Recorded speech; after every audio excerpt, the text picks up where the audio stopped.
Listo.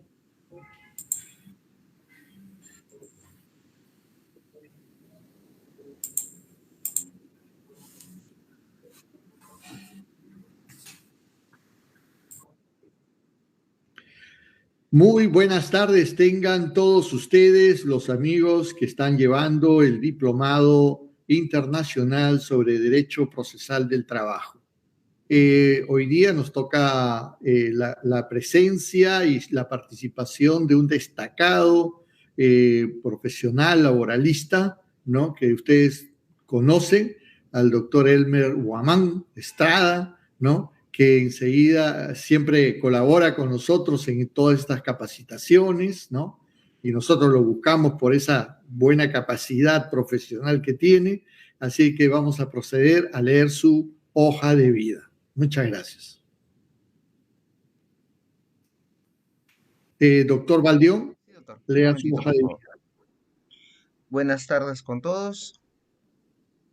El doctor Elmer Guamán Estrada es abogado por la Universidad de Piura, magíster en Derecho del Trabajo y de la Seguridad Social por la Pontificia Universidad Católica del Perú.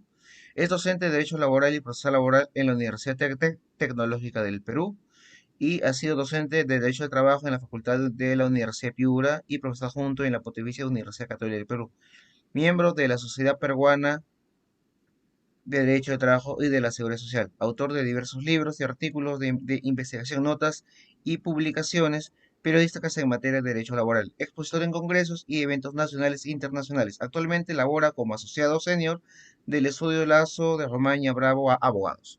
Doctor, por favor, doctor Renner, puede empezar. Muchas gracias. Adelante, doctor. Muchas gracias, doctor Yangali, muchas gracias a los integrantes de la octava sala por esta nueva participación para ser expositor en este diplomado internacional de Derecho Procesal del Trabajo. Bueno, el tema que se me ha asignado exponer el día de hoy es el proceso de ejecución en la nueva Ley Procesal del Trabajo. En este momento vamos a compartir el material que nos va a servir de...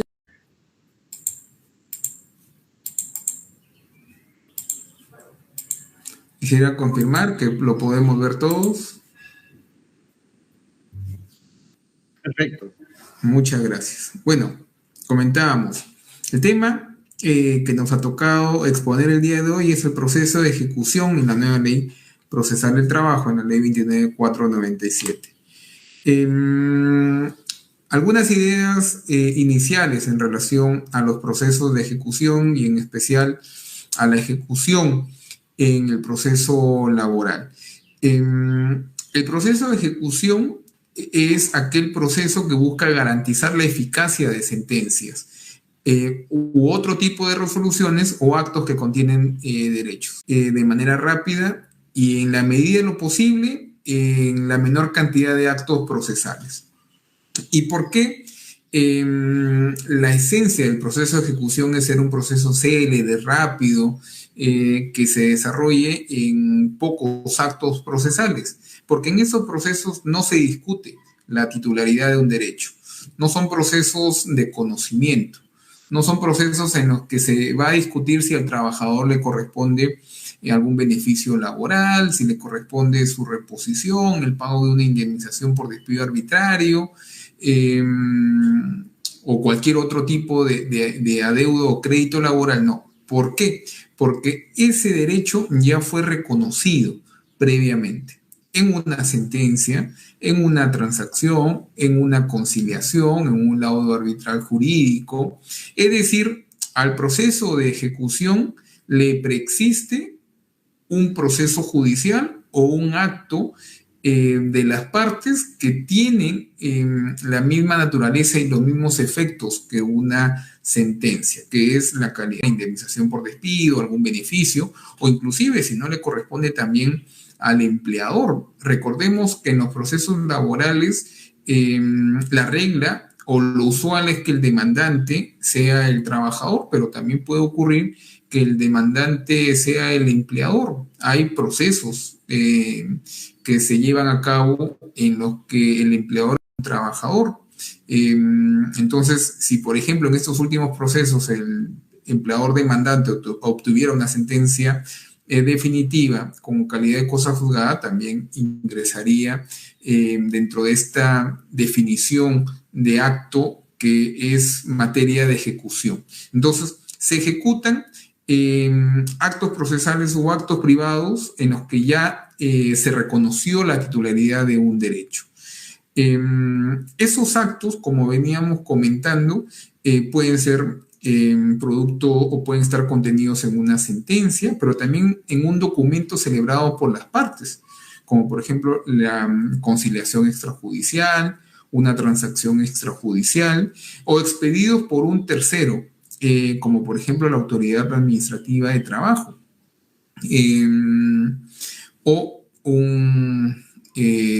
mediante un arbitraje a través de los laudos arbitrales jurídicos.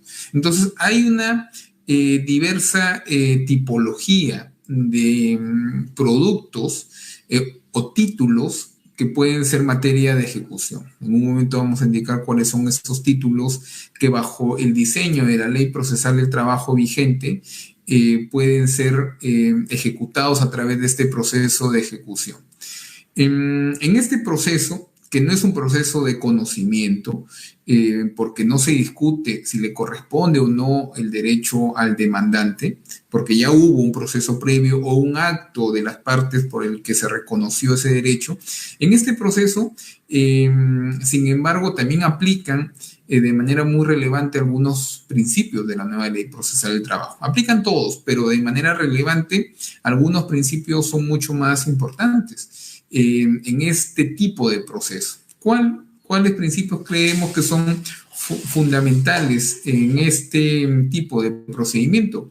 El principio de tutela judicial efectiva y sobre todo la celeridad. Ya se ha dicho y se conoce este aforismo de que justicia que tarda no es justicia, pero en estos casos ya hubo justicia o ya se declaró el derecho, ya se reconoció un derecho. Entonces, parecería ser que en muchos casos el trabajador que es demandante ya agotó el esfuerzo y el tiempo necesario para que se le reconozca un derecho. Actualmente sabemos que esto ya no es tan célere ni tan expeditivo como lo planteó y como lo propuso la nueva Ley Procesal del Trabajo, un proceso rápido, ¿no? Que demore a lo mucho 6 meses o un año con todas sus instancias, incluyendo la instancia casatoria, ¿no? Ahora un proceso laboral en todas sus instancias está demorando por lo menos unos 3, 4 años, si no es más en los casos en los que ha habido una nulidad y el proceso ha tenido que retroceder para salvar y para corregir esa nulidad. Entonces, si el demandante, que en muchos casos es el trabajador, ya agotó un lapso de tiempo tan amplio como este que se presenta en la realidad, 4, 5, 6 años, es totalmente injusto. Adicionalmente a este plazo de duración del proceso de conocimiento en el que se le reconoció el derecho al trabajador, agregarle además un plazo excesivo para ejecutar ese derecho que ya se le reconoció al trabajador. En ese sentido, la etapa de ejecución o el proceso de ejecución como tal no debería ser un proceso que se complique en el tiempo, que conlleve una demasía en el tiempo. Debería ser mucho más célere, porque si el proceso de conocimiento ya conlleva o ya reconoce como uno de sus principios a la celeridad, con mucha mayor razón, esa celeridad debe aplicarse y respetarse en la etapa de ejecución de sentencia. Asimismo, en el proceso laboral regulado en la nueva Ley Procesal del Trabajo, hay una figura que se conoce como la ejecución provisional de las sentencias. En principio, la regla es que se ejecuta la sentencia definitiva, ¿no? La sentencia firme, la sentencia que ya tiene la calidad de cosa juzgada. Pero en el actual proceso laboral, esa ejecución también se puede aplicar, se puede predicar respecto a sentencias de segunda instancia que han sido objeto del recurso de casación por alguna de las partes. en especial por la parte demandada, que plantea un recurso de casación contra la sentencia de segunda instancia. La actual ley procesal del trabajo, con un fin desincentivador de los recursos de casación temerarios o de mala fe, le da esa calidad de ejecutoriedad a las sentencias de segunda instancia, ¿no? Planteando una excepción a lo que antes indicábamos, que solamente se ejecutan las sentencias judiciales firmes, definitivas, ¿no? En el actual proceso laboral, las sentencias de segunda instancia, pese a haber sido cuestionadas mediante el recurso de casación, ya son ejecutables y se ejecutan. Hay un procedimiento de ejecución provisional, mientras el expediente principal es elevado a la Corte Suprema, el expediente, un cuadernillo, baja al juez de primera instancia para que lleve a cabo la ejecución de las sentencias. Incluso en esa ejecución provisional no se pueden, por ejemplo, suspender la ejecución de obligaciones de dar, solamente se pueden, obligaciones de hacer, solamente se pueden suspender las obligaciones de dar, de pagar. Las obligaciones dinerarias se pueden suspender a través de la presentación de una carta fianza o a través del pago en consignación. Pero las obligaciones, por ejemplo, de hacer como una reposición no pueden ser objeto de suspensión, pese a que el proceso se encuentre aún en trámite en su etapa de conocimiento en la Corte Suprema. Ese es un planteamiento interesante de la nueva ley procesal del trabajo, que además se sustenta en el carácter tuitivo del proceso laboral. Entonces, no necesariamente en el actual proceso laboral la ejecución de una sentencia se predica respecto a sentencias con calidad de sentencia firme o definitiva. Entonces, hay una ejecución provisional en el caso de las sentencias de segunda instancia. ¿Cuáles son los títulos ejecutivos que reconoce la ley procesal vigente, la ley 29.497, que pueden ser y que pueden sustentar esos procesos de ejecución? Brevemente vamos a comentar estos títulos ejecutivos. Primero, las resoluciones judiciales firmes. Una resolución judicial firme no necesariamente es la resolución que se emite en última instancia por la Corte Suprema. La firmeza se puede alcanzar cuando se agota todo el proceso judicial o cuando se ha dejado consentir una sentencia o una resolución de segunda instancia que no han sido, o un auto que pone fin al proceso, que no han sido cuestionados en el plazo correspondiente. Entonces ya alcanzan firmeza. Una sentencia de primera instancia que no es apelada por alguna de las partes adquiere la calidad de una resolución judicial firme.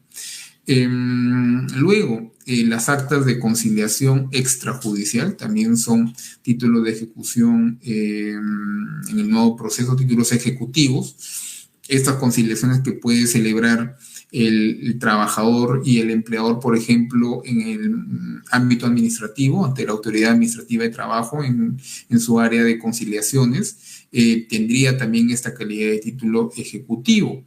Ahí hay toda una discusión a nivel práctico en relación al carácter de cosa juzgada o al carácter firme de las actas de conciliación extrajudicial celebradas ante la Autoridad Administrativa de Trabajo, porque en la práctica se han presentado casos en el que los trabajadores que ya han celebrado una conciliación extrajudicial ante la Autoridad Administrativa de Trabajo igual plantean demandas contra los empleadores porque consideran que esa conciliación extrajudicial no ha cubierto todo lo que le correspondería al trabajador. Y en sede judicial, el criterio mayoritario ha sido que esas actas de conciliación extrajudicial no impiden la prosecución del proceso, pese a que, por ejemplo, se hubiera planteado una excepción de conciliación extrajudicial, una excepción de forma que debería impedir la continuación del proceso. Entonces, en la práctica esto ha llevado, por ejemplo, a que la conciliación extrajudicial administrativa ante la autoridad administrativa sea muy poco utilizada, o en todo caso, si es utilizada, se utilice bajo el riesgo de que finalmente los trabajadores demanden de todas maneras. Luego, los laudos arbitrales. Acá la nueva ley procesal de trabajo distingue dos tipos de laudos arbitrales. El laudo arbitral que se emite en un trámite de negociación colectiva cuando ésta no ha tenido un resultado favorable o mejor dicho, no arribó a un resultado para las partes. Ese es el laudo arbitral de conciencia, el laudo arbitral no jurídico, el laudo arbitral económico, y por otro lado, los laudos arbitrales jurídicos, ¿no? Que bajo la nueva ley procesal del trabajo exigen para para que puedan emitirse bajo los requisitos de la ley procesal del trabajo, que el convenio arbitral se celebre al finalizar la relación laboral y siempre que el trabajador perciba una remuneración mayor a 70 ORPs. Entonces, en esos casos puede haber un laudo arbitral jurídico, es decir, las partes pueden ignorar la jurisdicción judicial y acudir a la jurisdicción arbitral. La consecuencia de esa jurisdicción arbitral es que se emita un laudo arbitral jurídico, que es un título ejecutivo. A diferencia, por ejemplo, de los laudos arbitrales económicos o no jurídicos, estos laudos arbitrales de conciencia, que suplen la voluntad de las partes en una negociación colectiva, que no son títulos ejecutivos.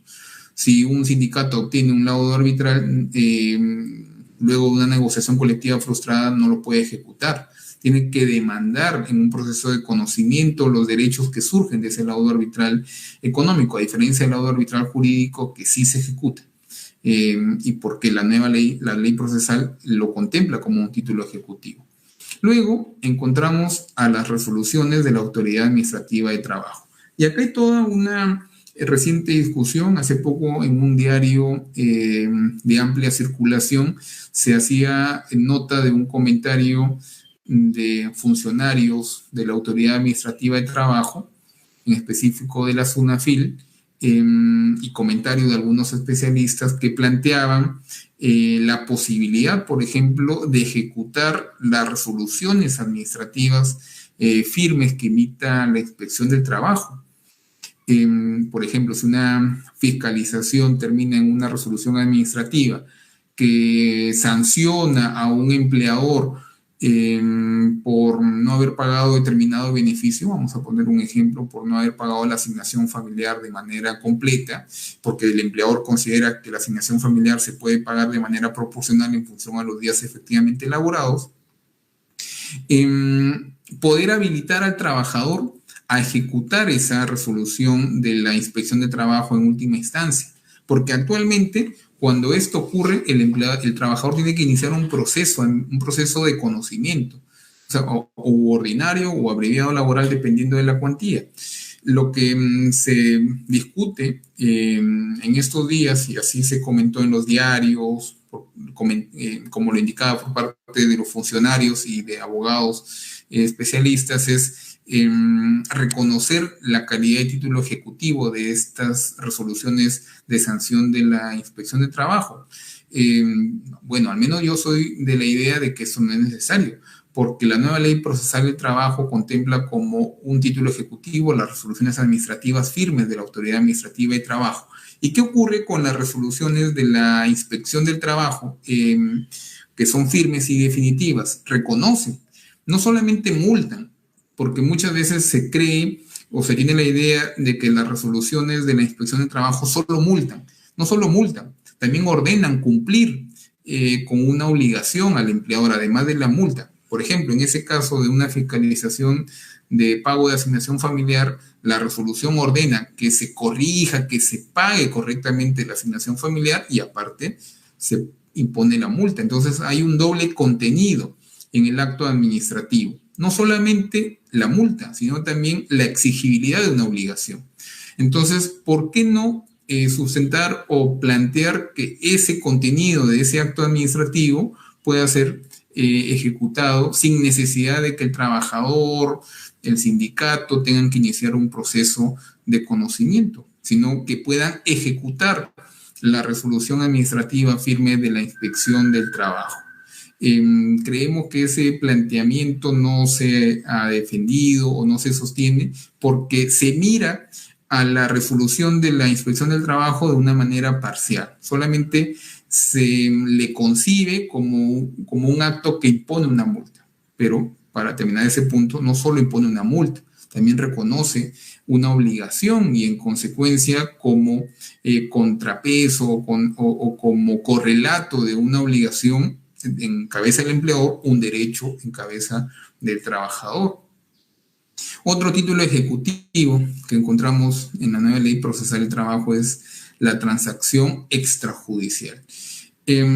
Bueno, sobre la transacción extrajudicial es un poco paradójico o llamativo que la nueva ley procesal del trabajo plantee como un título ejecutivo la transacción extrajudicial, pero que a su vez no sea tan claro el panorama en la actualidad respecto a la posibilidad que tiene el demandado de plantear una excepción de transacción extrajudicial cuando es demandado.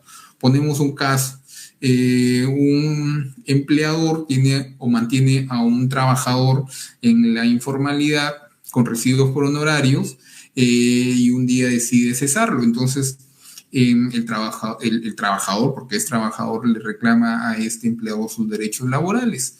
Y en vez de que ambas partes acudan al proceso para dilucidar este reconocimiento de relación laboral y pago de beneficios, deciden celebrar una transacción extrajudicial con firmas legalizadas notariales. Entonces ambos van al notario, se ha determinado cuánto es lo que se le debe a este trabajador y como parte de la negociación en la transacción, ambas partes deciden quizá perdonar los intereses legales o perdonar quizá los honorarios en los que incurrió este trabajador para asesorarse y solo se determina el pago de capital, pero hay un acuerdo pacífico, se celebra una transacción con firmas legalizadas notariales. Entonces el trabajador firma y recibe el pago de esa transacción y demanda. Luego plantea una demanda creencia porque considera que se le debe algo o porque tiene ese deseo de demandar.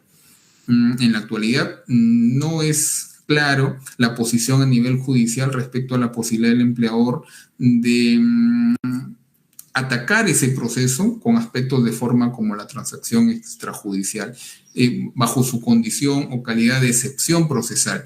De una manera acertada, hay jueces, órganos jurisdiccionales que consideran que hay que analizar esa transacción desde el tamiz del principio de irrenunciabilidad y la no afectación de derechos laborales irrenunciables.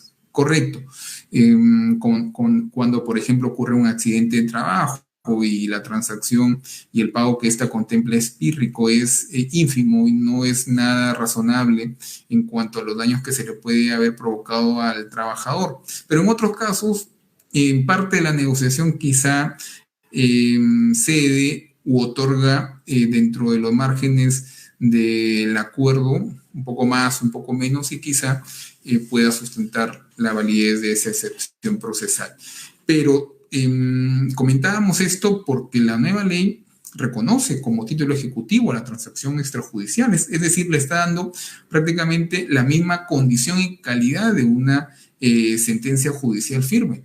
Entonces, si una sentencia judicial firme, por ejemplo, si un trabajador obtiene una sentencia judicial firme que le deniega un derecho, no le reconoce un derecho y vuelve luego a demandar, el empleador puede fácilmente defenderse planteando una excepción de cosa juzgada. Entonces, si frente a una sentencia el empleador puede plantear esa excepción, que es la excepción de cosa juzgada, ¿cuál es el argumento para que la transacción extrajudicial que tiene la misma condición y naturaleza y a título ejecutivo que una sentencia no le permita al empleador también plantear esa defensa procesal? Un tema interesante que en todo caso para plantear una visión armónica y coherente de la norma procesal de trabajo debería extraer la transacción extrajudicial como título ejecutivo, porque mientras la mantenga como título ejecutivo, la congruencia de la norma debería también llevar a que permita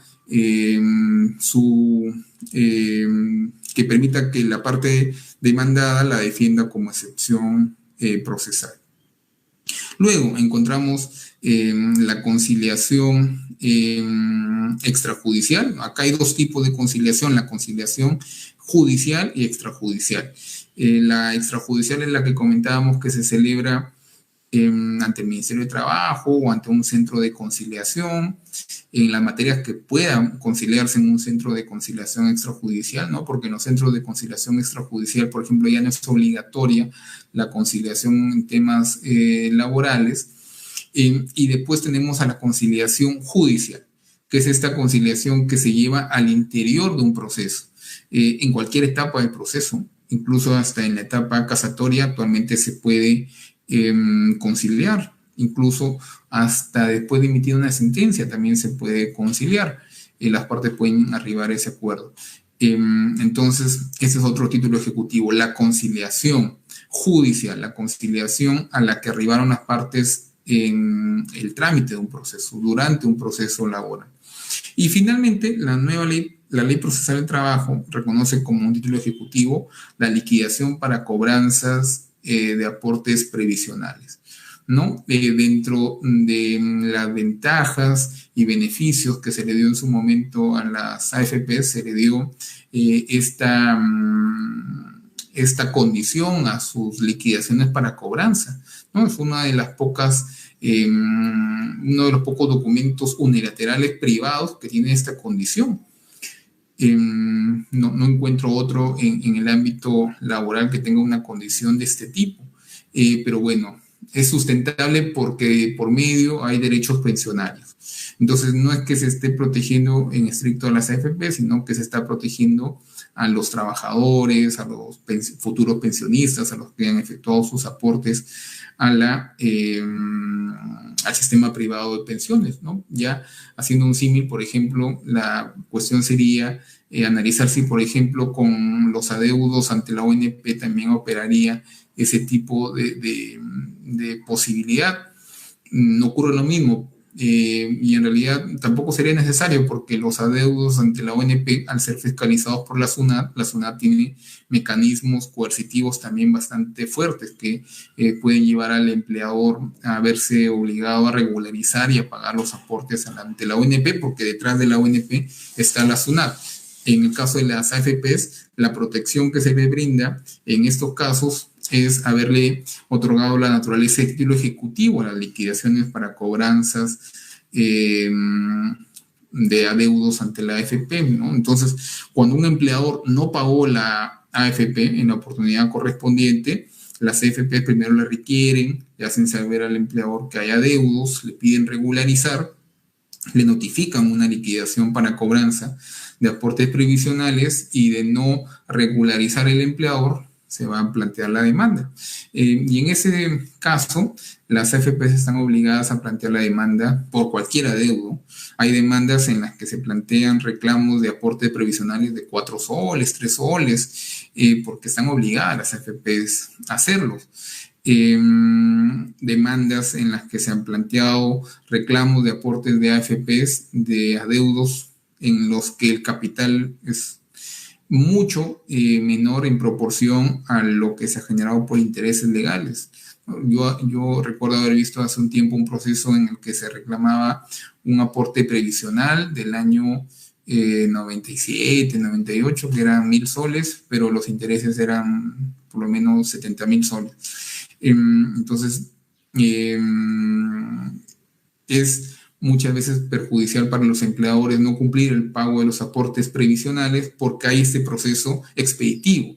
No es un proceso de conocimiento, es un proceso de ejecución en el que la AFP demanda al empleador con el beneficio de este proceso, que es un proceso, como indicábamos previamente, expeditivo, rápido, bastante célebre. Entonces, estos son los títulos ejecutivos que reconoce la nueva Ley Procesal del Trabajo y que sustentan los procesos de ejecución. ¿Cuál es el procedimiento en sí de los procesos ejecutivos, los procesos de ejecución en la nueva Ley Procesal del Trabajo? Nosotros estamos usando los términos de manera indistinta de ejecución, ejecutivos, porque la nueva ley no distingue esa terminología.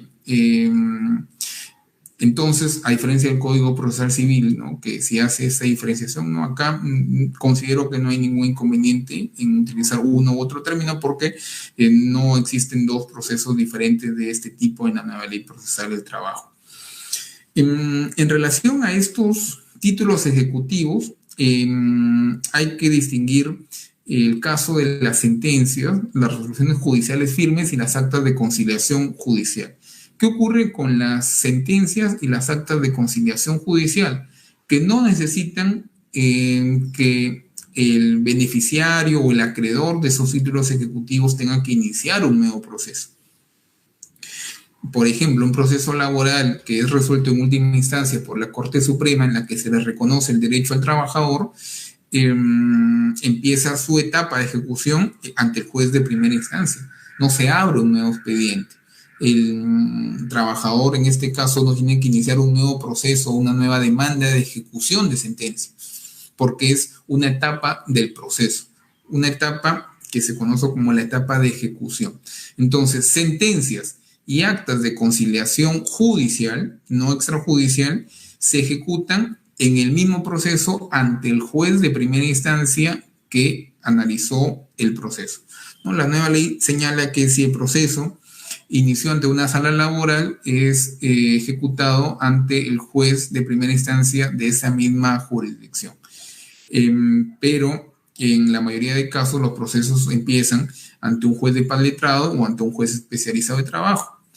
Se desarrolla el proceso y una vez que haya sentencia o conciliación judicial, la ejecución no exige que el demandante inicie un nuevo proceso. En el mismo juzgado, en el mismo expediente, se lleva a cabo la ejecución.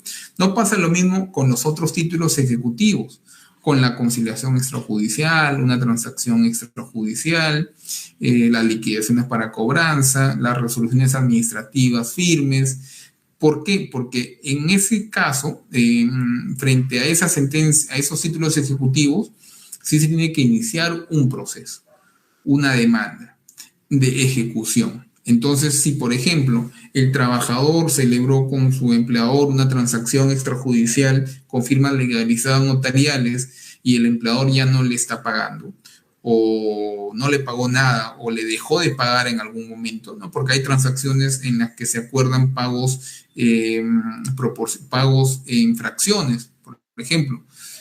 Al trabajador se le determina un adeudo de 100.000 soles y las partes celebran en la transacción que el pago se va a hacer en 10 cuotas mensuales. Entonces, el empleador a veces paga paga 2 cuotas y luego ya se desentiende. El trabajador no tiene que iniciar un proceso de reconocimiento del adeudo, ¿no? El adeudo ya está en la transacción, pero tiene que iniciar una demanda o plantear un proceso, pero ya no es un proceso ordinario, abreviado, de conocimiento, no, es un proceso ejecutivo en el que presenta la transacción extrajudicial y ya solamente se tendrá que llevar el proceso bajo la regla del proceso ejecutivo y no un proceso de conocimiento. Entonces, solamente en sentencias y en actas de conciliación, la ejecución se realiza en el mismo expediente. En los otros casos, el acreedor del título ejecutivo tendrá que iniciar un nuevo proceso, o en algunos casos el primer proceso, ¿no? Si ha sido una conciliación o transacción extrajudicial, no ha habido antes un proceso, ha habido un acuerdo pacífico entre las partes que tiene que, en caso de ser incumplido, ejecutarse ante el juez laboral bajo las reglas propias de la competencia territorial.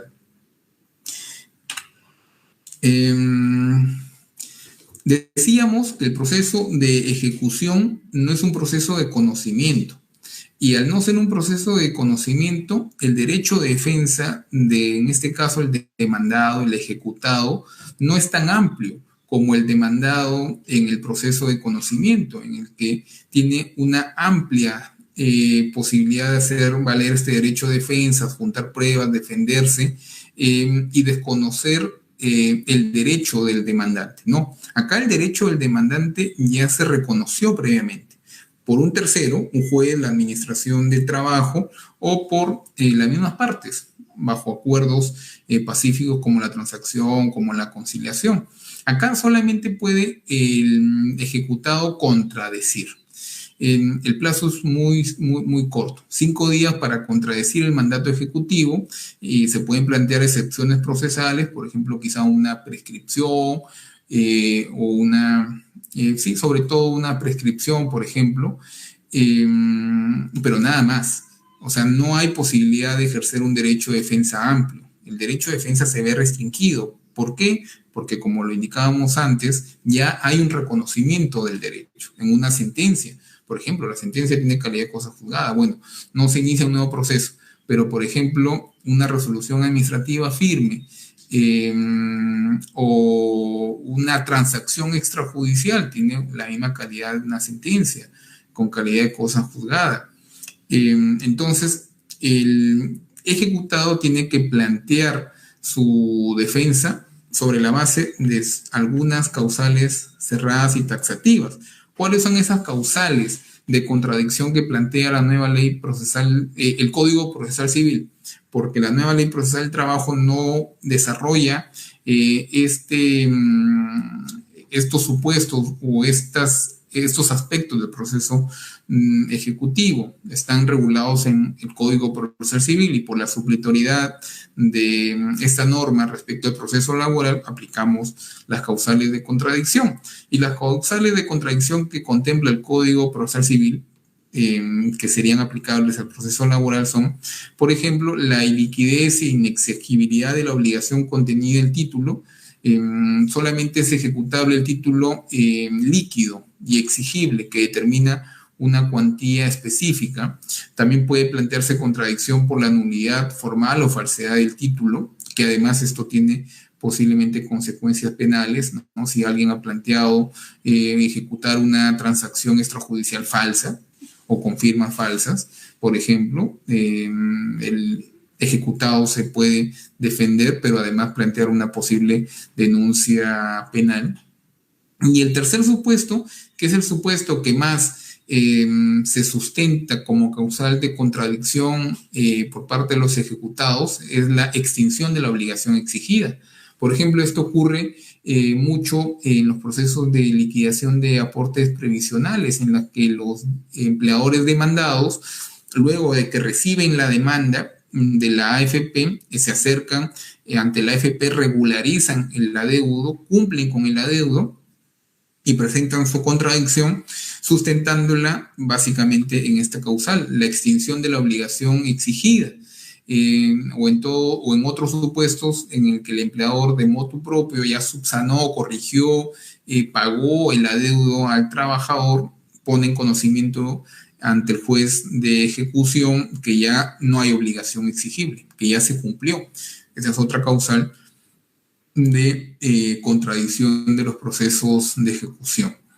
Entonces, si el empleador o el ejecutado no sustenta su ejecución en alguna de estas causales, que además son números clausus, acá no hay mayores causales de contradicción, el juez tiene la obligación de rechazar liminarmente la contradicción y por lo tanto emitir el auto que declara fundada la ejecución.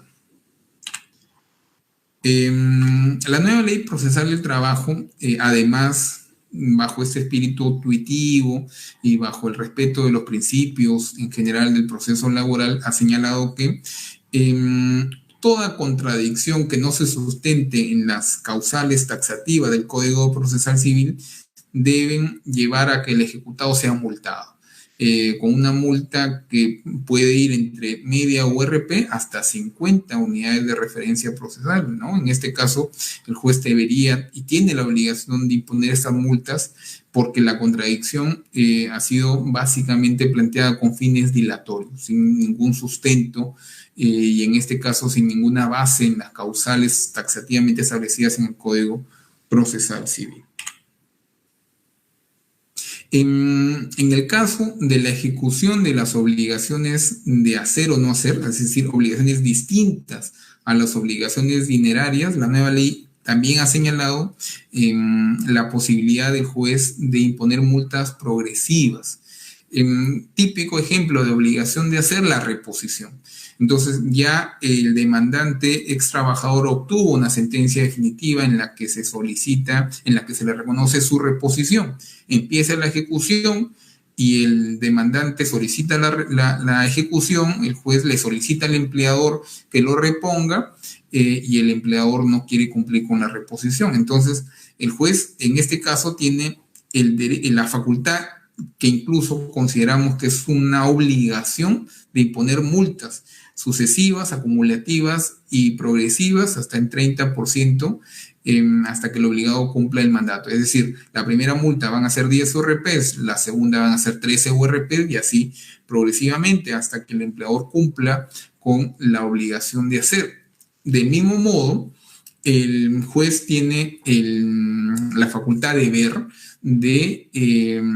en este caso yo me inclinaría más por catalogarla como deber de remitir los actuados al Ministerio Público por la comisión del delito de desobediencia o resistencia a la autoridad. Y esto ocurre mucho en la práctica. Empleadores reticentes a cumplir con mandatos de reposición, ya existiendo una sentencia firme, y por lo tanto encontrándose el proceso de ejecución no quieren cumplir con la reposición, se encuentra habilitada esta facultad del juez de informar al Ministerio Público. En la práctica, esto suele ayudar cuando el empleador no quiere cumplir con la reposición, pese a que se la requiere una vez, una segunda vez, con mandato o con la imposición de una multa. Cuando ya hay un oficio y una comunicación a la fiscalía y por lo tanto se pone en conocimiento del empleador, muchas veces esto recién lleva a que el empleador cumpla con la obligación de hacer y también la obligación de dar en el caso de los posibles adeudos dinerarios. Como todo proceso, sobre la base pues del derecho de contradicción, el derecho de doble instancia que está reconocido además en nuestra Constitución, cabe la posibilidad de llevar el proceso de ejecución a una segunda instancia. Acá es importante tener en cuenta el plazo, porque muchas veces existe esta confusión respecto a cuál es el plazo para apelar el auto que resolvió el proceso de ejecución en primera instancia. El plazo es 3 días. No es el mismo plazo para apelar una sentencia, que es 5 días. Es 3 días, es un plazo más expeditivo, más célere. En algún momento, por ejemplo, en el caso de las liquidaciones de cobranza de aportes previsionales, cuando el empleador obtenía un auto o sentencia en primera instancia que declaraba fundada la demanda de ejecución, si el empleador quería apelar, tenía que garantizar esa apelación, ¿no? No encontramos nosotros, por ejemplo, en el diseño de la ley procesal del trabajo, que en los procesos de ejecución un requisito de validez de la apelación, un requisito para que se admita y se le dé trámite a la apelación, es que el empleador que ya cuenta con una sentencia auto de primera instancia que declara fundada la demanda de ejecución, garantice el cumplimiento de ese auto, ya sea con la misma consignación judicial ante el juzgado o con una carta fianza. De esa manera se desincentivaría el alargamiento, la dilatación de los procesos de ejecución. Muchas veces estas apelaciones se plantean simplemente para prolongar el proceso de ejecución. Si se exigiera la garantía como requisito de admisibilidad del recurso de apelación, soy de la idea de que esos recursos maliciosos se reducirían en su cuantía. Sería menos ventajoso plantear ese recurso, porque ya habría un desembolso o una obligación de desembolsar, si no es en la realidad, al menos contablemente, esa obligación dineraria.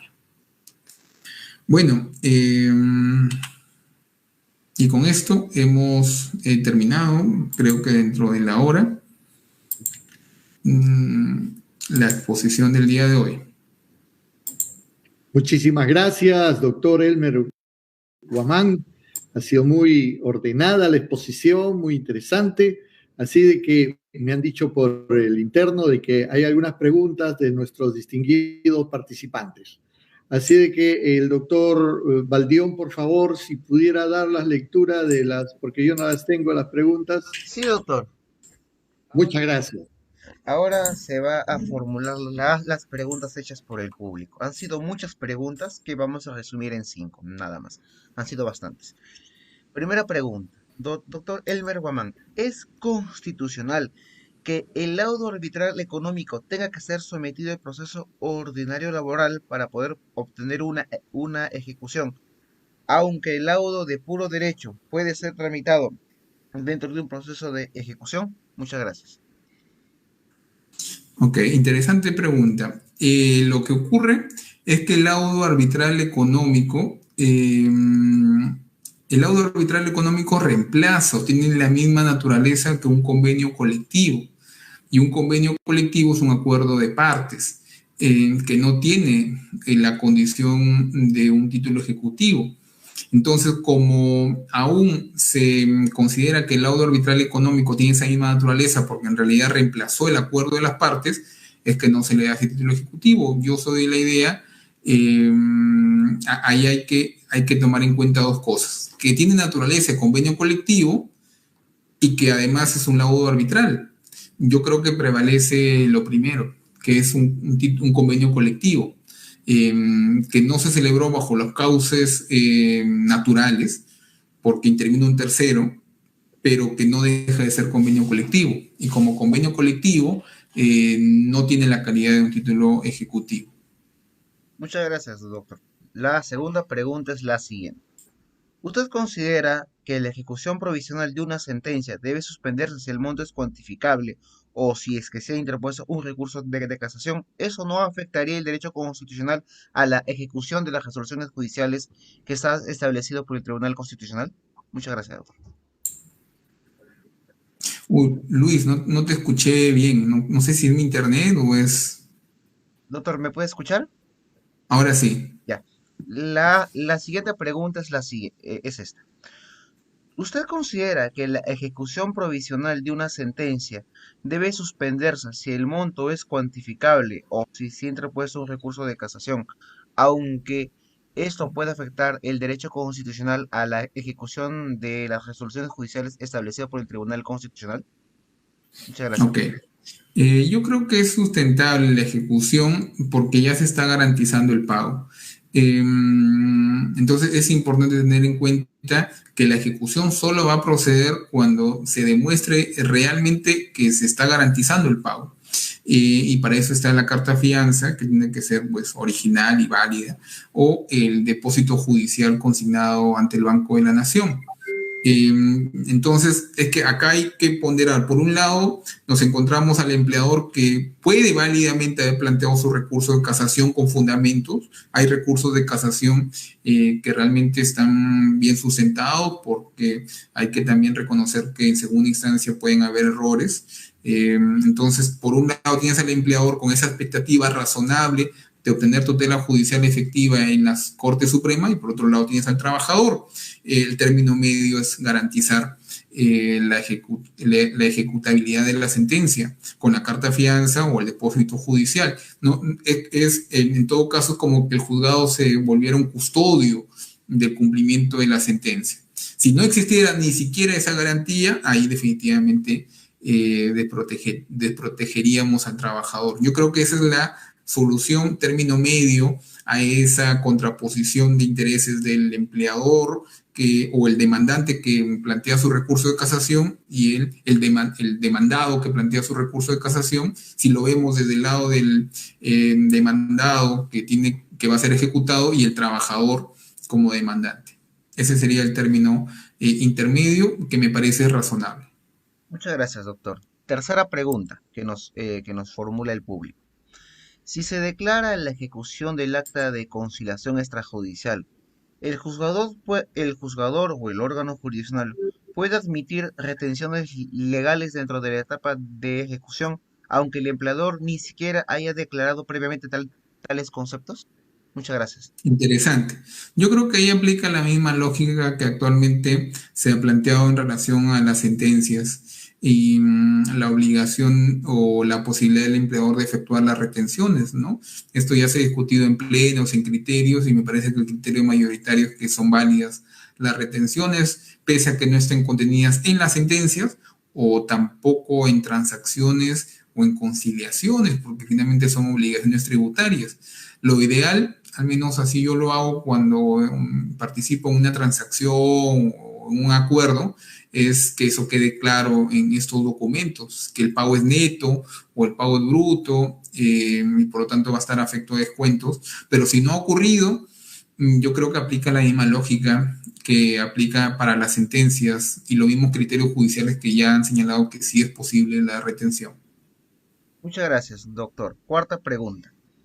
Si existe una resolución inspectiva firme en el cual se declaran derechos, pero el mismo ha sido cuestionado a nivel judicial ante un proceso contencioso administrativo, tal resolución podría ser ejecutada basándonos en el principio de presunción de legalidad de las resoluciones administrativas. Muchas gracias. Interesante. A ver, ¿qué ocurre? Actualmente, la Ley General de Inspección del Trabajo fue reformada a finales del 2019 y se señaló que el proceso contencioso administrativo no suspende la ejecución de una resolución administrativa firme, salvo que haya una medida cautelar.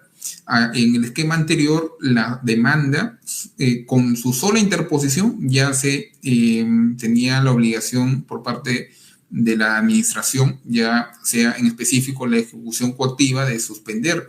Bajo la misma lógica, si el trabajador, sindicato, planteara la ejecución de esa resolución administrativa firme y hay un proceso contencioso administrativo que la ley señala que no suspende, yo creo que se debería optar por la no suspensión de la ejecución, salvo que haya una medida cautelar.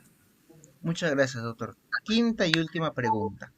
¿La formulación de la excepción de transacción extrajudicial no podría afectar la irrenunciabilidad de derechos? Si al final el juzgador puede evaluar un test de disponibilidad en el proceso de ejecución o conocimiento. Muchas gracias. Definitivamente yo creo que puede ocurrir esa vulneración, pero para que eso opere tiene que ser evidente la vulneración del principio de renunciabilidad. Cuando la transacción, pero analizar esa posible vulneración ya le da una discrecionalidad al juez. Entonces yo sí creo que el juez puede analizar de manera discrecional los alcances de la transacción a efecto de determinar si vulnera o no el principio de renunciabilidad. Eso creería yo, Luis. Muchas gracias, doctor. Doctor Yangali, no hay más preguntas. Muchas gracias. Muchísimas gracias nuevamente al doctor Elmer Huertas por su brillante participación en este diplomado internacional del trabajo, de procesal del trabajo. Así de que los esperamos para el día próximo jueves a las 5 de la tarde en punto. Le damos un momento al doctor Juan para que pueda despedirse de nuestros participantes. Por favor. Muchas gracias, doctor Yangali. Muchas gracias a los integrantes, amigos y amigas de la octava sala laboral por su invitación. Me parece que han habido un poco de problemas con el internet, pero hay días así, ¿no? Con esta virtualidad en la que se producen estos problemas que ya escapan a cualquier alcance. Hemos intentado ser bastante prácticos y ser bastante expeditivos con el tiempo que se nos ha asignado, y mis agradecimientos plenos para ustedes por la invitación, y siempre dispuesto a colaborar en el futuro en eventos de este tipo y con esta calidad. Muchas gracias, doctor Yangali, y muchas gracias a todos los integrantes de la octava sala. Muchas gracias y los esperamos a todos el día jueves a las 5 de la tarde con otro nuevo tema y otro invitado especial para nosotros. Muchas gracias. Adiós.